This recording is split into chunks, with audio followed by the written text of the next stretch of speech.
ഇന്നത്തെ നമ്മുടെ ഈ ചർച്ചയിലേക്ക് എല്ലാവർക്കും സ്വാഗതം.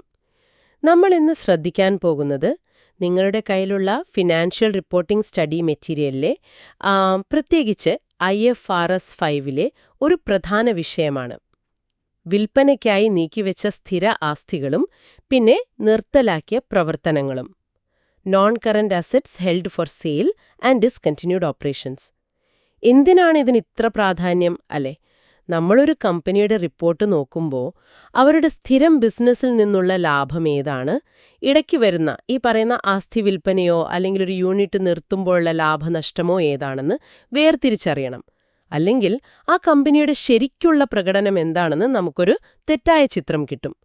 അപ്പോൾ ഈ വേർതിരിക്കാനുള്ള നിയമങ്ങളാണ് IFRS തരുന്നത്. നമുക്ക് തുടങ്ങാം.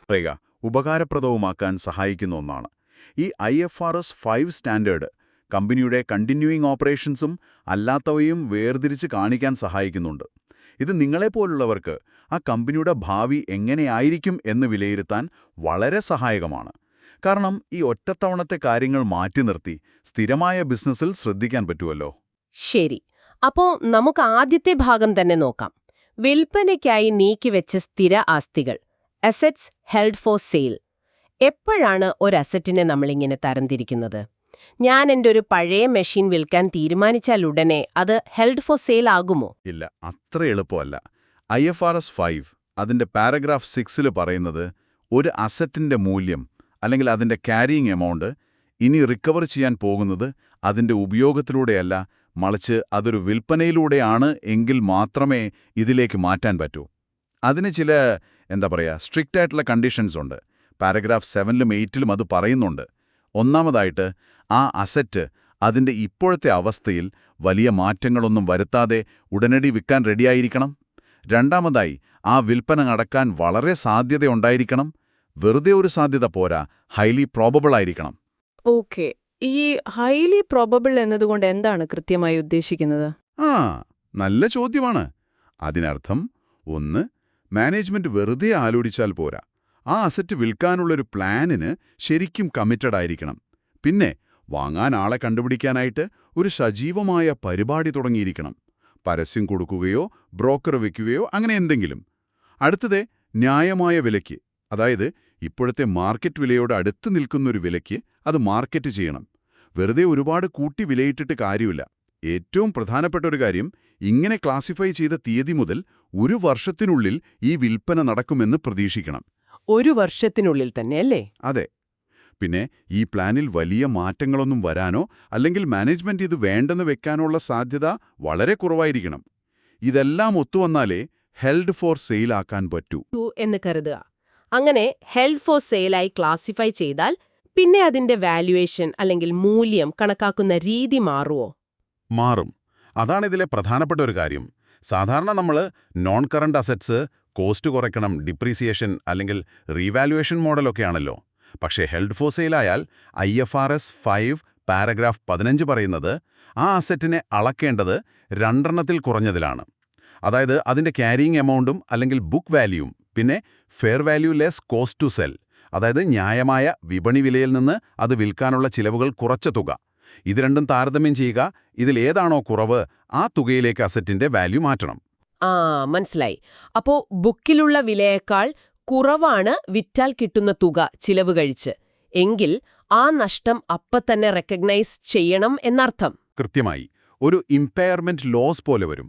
ഇതിന്റെ കൂടെയുള്ള മറ്റൊരു പ്രധാന മാറ്റം എന്താണെന്ന് വെച്ചാൽ, ഒരു അസറ്റിനെ ഹെൽഡ് ഫോർ സെയിൽ എന്ന് ക്ലാസിഫൈ ചെയ്താൽ ആ പോയിന്റ് മുതൽ അതിന് പിന്നെ തേയ്മാനം, ഡിപ്രീസിയേഷൻ കണക്കാക്കുന്നത് നിർത്തണം. ഓക്കെ, അത് വളരെ പ്രധാനപ്പെട്ടതാണ്. ഡിപ്രീസിയേഷൻ സ്റ്റോപ്പ് ചെയ്യും. അതെ, കാരണം അതിന്റെ മൂല്യം ഇനി ഉപയോഗത്തിലൂടെയല്ല, വിൽപ്പനയിലൂടെയാണ് റിക്കവറി ചെയ്യുന്നത് എന്ന ലോജിക്കാണ് പിന്നിൽ. കൊള്ളാം. നമുക്ക് നമ്മുടെ സ്റ്റഡി മെറ്റീരിയലിലെ ആ മിഷൽ കോയുടെ സ്റ്റാമ്പിംഗ് മെഷീന്റെ ഉദാഹരണം വെച്ചൊന്ന് നോക്കിയാലോ? Test your understanding 1. $20,000 വാങ്ങിയ മെഷീൻ 10 വർഷം ലൈഫ്. 2.5 വർഷം കഴിഞ്ഞപ്പോൾ, അതായത് 20X3 സെപ്റ്റംബർ 30-ന് അത് വിൽക്കാൻ തീരുമാനിച്ചു. ഹെൽഡ് ഫോർ സെയിൽ കണ്ടീഷൻസ് ഒക്കെ മീറ്റ് ചെയ്തു. അന്ന് മാർക്കറ്റ് വാല്യൂ $13,500. പിന്നെ അത് ഡിസ്മാൻഡിൽ ചെയ്യാൻ ഒരു $500 ചെലവും വരും. ഇതിനെങ്ങനെ അക്കൗണ്ട് ചെയ്യുക? ശരി, നമുക്ക് നോക്കാം. ആദ്യം ആ ഡേറ്റിലെ ക്യാരിയിങ് എമൗണ്ട് കണ്ടുപിടിക്കണം. $20,000 കോസ്റ്റ്, 10 വർഷം ലൈഫ്, അപ്പോൾ വർഷം $2,000 ഡിപ്രീസിയേഷൻ. 2.5 വർഷമെന്ന് പറയുമ്പോൾ 2001, 2002 മുഴുവനും. $2,000 പ്ലസ് $2,000 ഈക്വൽസ് $4,000. പിന്നെ 2003 9 മാസത്തേക്ക് $2,000 ഇൻറ്റു 9/12 ഈക്വൽസ് $1,500. അപ്പോൾ ആകെ depreciation $5,500. Carrying amount $20,000 minus $5,500 equals $14,500. ഇതാണ് ബുക്കിലുള്ള വില. ശരി. ഇനി fair value less cost to sell FVLCTS നോക്കാം. Market value $13,500, cost to sell $500.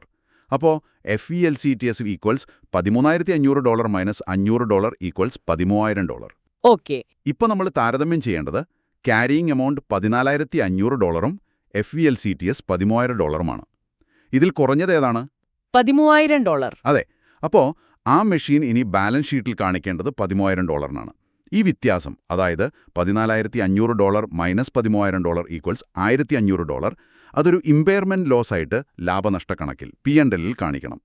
പിന്നെ ഏറ്റവും പ്രധാനമായി സെപ്റ്റംബർ 30 മുതൽ ഈ മെഷീന് ഡിപ്രീസിയേഷൻ ഉണ്ടാവില്ല. വളരെ വ്യക്തമായി.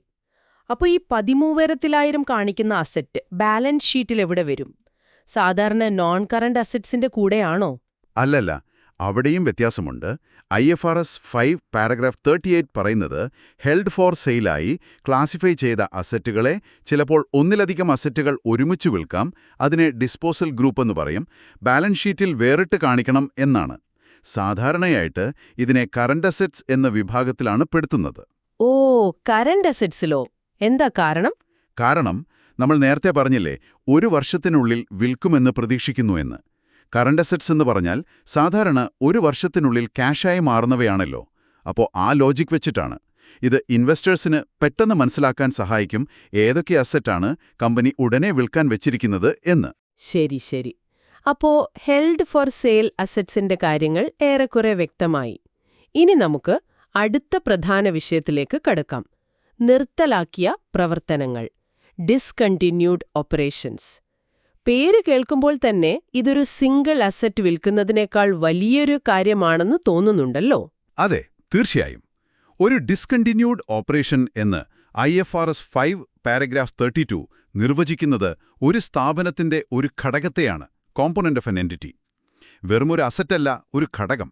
ആ ഘടകം ഒന്നുകിൽ സ്ഥാപനം വിറ്റഴിച്ചിരിക്കണം, ഡിസ്പോസ്ഡ് ഓഫ്, അല്ലെങ്കിൽ നമ്മൾ നേരത്തെ പറഞ്ഞ ഹെൽഡ് ഫോർ സെയിൽ ക്രൈറ്റീരിയ ഒക്കെ മീറ്റ് ചെയ്ത് വിൽക്കാൻ വെച്ചിരിക്കണം.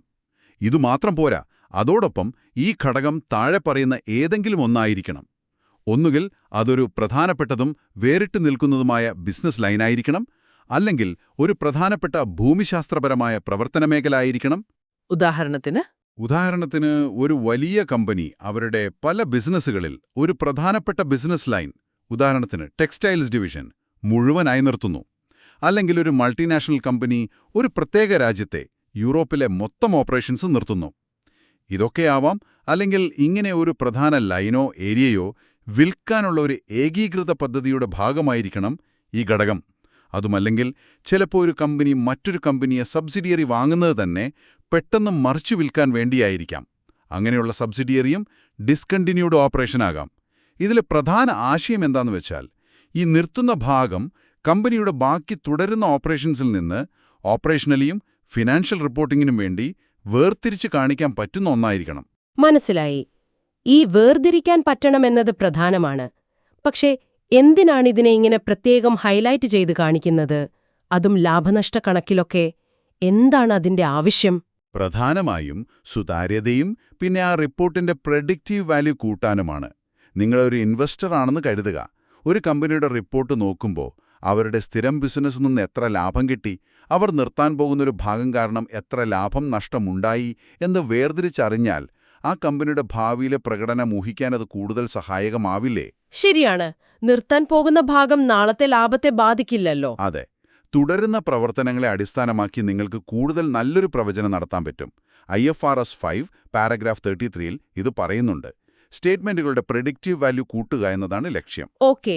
അപ്പോൾ ഈ ഡിസ്കണ്ടിന്യൂഡ് ഓപ്പറേഷൻസിന്റെ റിസൾട്ട്സ് ലാഭനഷ്ടക്കണക്കില് P&Lല് എങ്ങനെയാണ് കാണിക്കുക? അതിന്റെ വരുമാനം, ചെലവ് ഒക്കെ സാധാരണ പോലെ ലിസ്റ്റ് ചെയ്യുമോ? ഇല്ല, അവിടെയാണ് പ്രധാന വ്യത്യാസം. IFRS 5 അനുസരിച്ച് P&Lന്റെ പ്രധാന ഭാഗത്ത് on the face of the statement തുടരുന്ന പ്രവർത്തനങ്ങളിൽ നിന്നുള്ള ലാഭം നഷ്ടം എന്ന ലൈൻ കഴിഞ്ഞിട്ട് ഒരൊറ്റ തുകയായിട്ട് കാണിക്കണം. അതായത് profit loss for the year from discontinued operations എന്ന പേരിൽ ഒരു സിംഗിൾ എമൗണ്ട്. ഈ തുക നികുതിക്ക് ശേഷമുള്ള പോസ്റ്റ് ടാക്സ് ഫിഗർ ആയിരിക്കണം. ഒരൊറ്റ ലൈൻ മാത്രം. അതെ, മെയിൻ സ്റ്റേറ്റ്മെന്റിൽ ഒറ്റ ലൈൻ. ആ ഒറ്റ തുകയിൽ പക്ഷേ രണ്ട് കാര്യങ്ങൾ ഉൾപ്പെടും.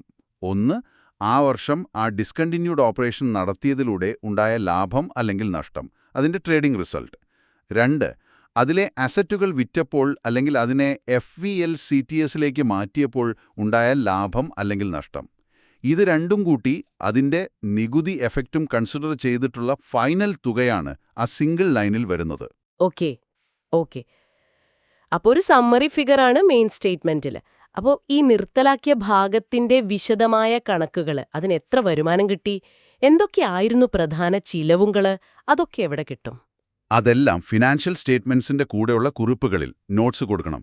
IFRS 5 പാരഗ്രാഫ് 33B അത് നിർബന്ധമാക്കുന്നുണ്ട്. ആ സിംഗിൾ എമൗണ്ടിന്റെ ഒരു ബ്രേക്ക് ഡൗൺ അല്ലെങ്കിൽ ഒരു അനാലിസിസ് നോട്ട്സിൽ കാണിക്കണം. അതിൽ സാധാരണയായി ആ ഡിസ്കണ്ടിന്യൂഡ് ഓപ്പറേഷന്റെ വരുമാനം, ചിലവുകൾ, ടാക്സിന് മുമ്പുള്ള ലാഭനഷ്ടം, അതുമായി ബന്ധപ്പെട്ട ടാക്സ് എക്സ്പെൻസ്, പിന്നെ ആ അസറ്റ്സ് വിറ്റതിലോ വാല്യൂ കുറച്ചതിലോ ഉള്ള ലാഭനഷ്ടം, അതിന്റെ ടാക്സ് എഫക്റ്റ് ഒക്കെ ഉണ്ടാവും. നിങ്ങളുടെ സ്റ്റഡി മെറ്റീരിയലിലെ ആ P&L ഫോർമാറ്റ് പേജ് 102 നോക്കിയാൽ കാണാം. കണ്ടിന്യൂയിങ് ഓപ്പറേഷൻസ് കഴിഞ്ഞ് ഡിസ്കണ്ടിന്യൂഡ് ഓപ്പറേഷൻസ് ഒറ്റ ലൈനായി കാണിച്ചിട്ടുണ്ട്. നമുക്കതും ഒരു ഉദാഹരണം വെച്ച് നോക്കാം.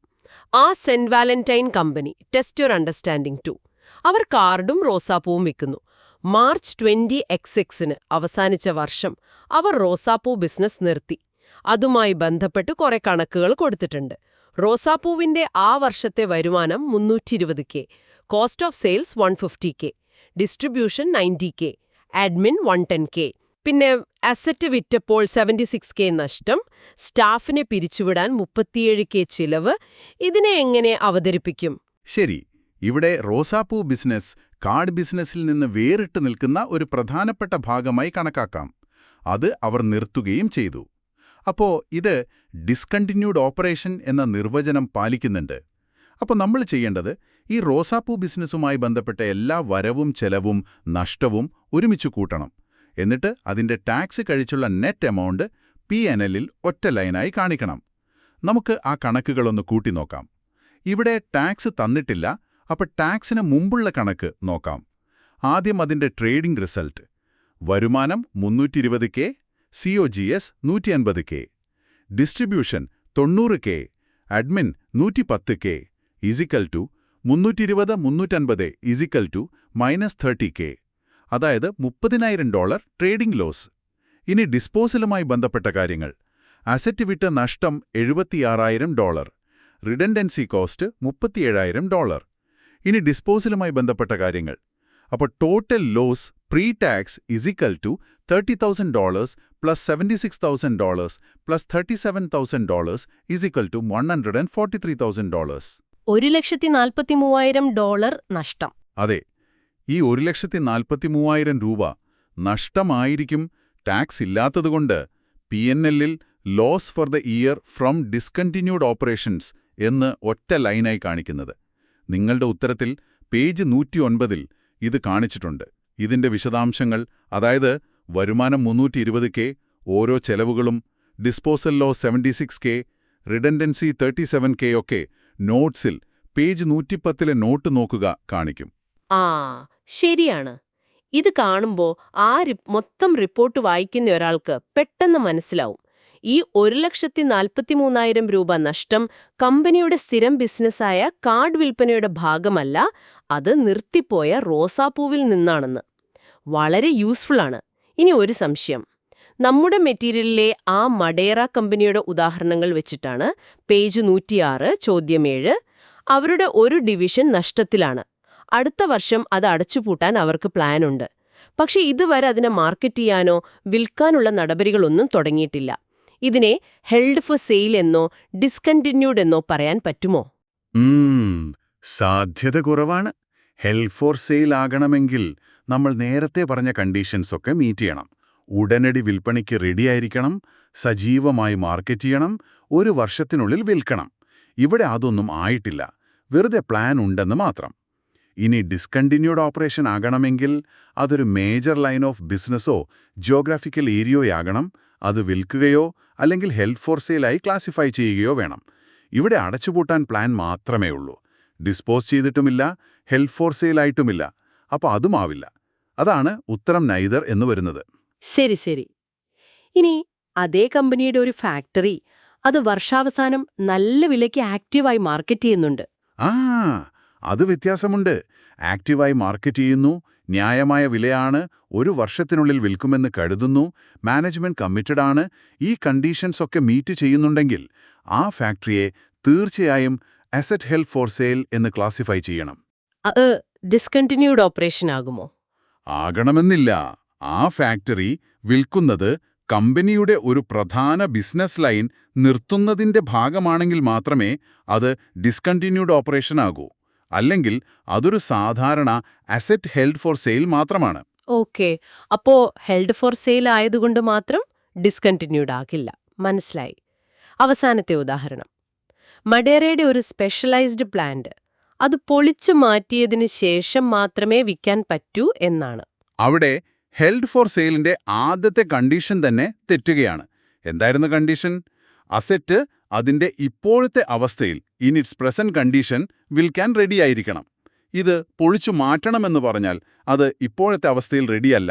അപ്പോൾ ആ പൊളിച്ചുമാറ്റൽ കഴിയുന്നതുവരെ അതിനെ ഹെൽഡ് ഫോർ സെയിൽ എന്ന് ക്ലാസിഫൈ ചെയ്യാൻ പറ്റില്ല. വളരെ ക്ലിയറായി.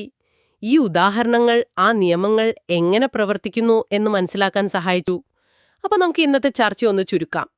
ഒരു കമ്പനി അവരുടെ ചില അസറ്റുകൾ വിൽക്കാൻ തീരുമാനിക്കുമ്പോഴും ഹെൽഡ് ഫോർ സെയിൽ, അല്ലെങ്കിൽ ഒരു വലിയ ബിസിനസ് യൂണിറ്റ് തന്നെ നിർത്തലാക്കുമ്പോഴും ഡിസ്കണ്ടിന്യൂഡ് ഓപ്പറേഷൻസും അത് ഫിനാൻഷ്യൽ റിപ്പോർട്ടുകളിൽ എങ്ങനെ കാണിക്കണമെന്നതിന് IFRS 5 വ്യക്തമായ റൂൾസ് തരുന്നുണ്ട്.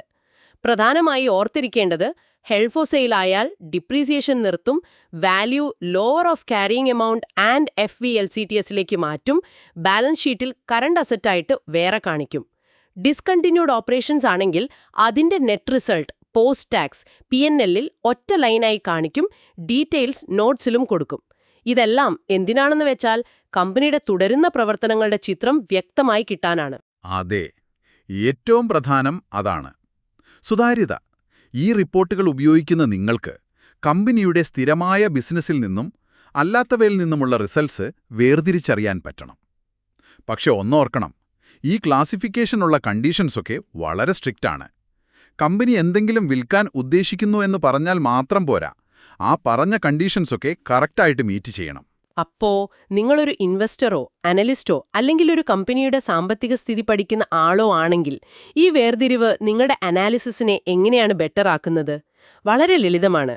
കമ്പനിയുടെ തുടരുന്ന സ്ഥിരമായ ബിസിനസ്സിൽ ഫോക്കസ് ചെയ്യാനും അതിന്റെ അടിസ്ഥാനത്തിൽ കമ്പനിയുടെ ഭാവിയെക്കുറിച്ച്, ലാഭസാധ്യതകളെക്കുറിച്ച് കൂടുതൽ നന്നായി മനസ്സിലാക്കാനും ഇത് സഹായിക്കും. ഈ ഡിസ്പോസലിൽ നിന്നുള്ള വലിയ ലാഭമോ നഷ്ടമോ കണ്ട് തെറ്റിദ്ധാരണ വരില്ല. വളരെ ശരിയാ. ഇനി നിങ്ങൾക്കൊന്ന് ആലോചിക്കാൻ ഒരു കാര്യം കൂടി പറയാം. ഒരു കമ്പനി ഒരു വലിയ അസറ്റ് വിൽക്കാൻ പോകുന്നുവെന്നോ ഒരു പ്രധാന ബിസിനസ് നിർത്തുന്നുവെന്നോ അനൗൺസ് ചെയ്യുന്നു എന്ന് കരുതുക. ഈ IFRS 5 റൂൾസ് അനുസരിച്ച് അതിന്റെ അക്കൗണ്ടിംഗ് ട്രീറ്റ്മെന്റ് ഫിനാൻഷ്യൽ സ്റ്റേറ്റ്മെന്റിൽ വരാൻ ചിലപ്പോൾ അടുത്ത റിപ്പോർട്ടിംഗ് പീരീഡ് വരെ സമയമെടുക്കും. പക്ഷേ ആ അനൗൺസ്മെന്റ് വന്ന ഉടനെ തന്നെ സ്റ്റോക്ക് മാർക്കറ്റൊക്കെ അതിനോട് റിയാക്ട് ചെയ്യില്ലേ? അങ്ങനെയെങ്കിൽ ഈ അക്കൗണ്ടിംഗ് നമ്പറുകൾ വരുന്നതിന് മുമ്പ് തന്നെ ആ അനൗൺസ്മെന്റിന്റെ ഒരു ഇമ്പാക്റ്റ്, മാർക്കറ്റ് റിയാക്ഷനൊക്കെ മനസ്സിലാക്കാൻ അനലിസ്റ്റുകളും ഇൻവെസ്റ്റേഴ്സും വേറെ എന്തൊക്കെ വിവരങ്ങൾ ഉപയോഗിക്കുന്നുണ്ടാവാം. ഇതൊന്ന് ചിന്തിച്ചു നോക്കുന്നത് നന്നായിരിക്കും.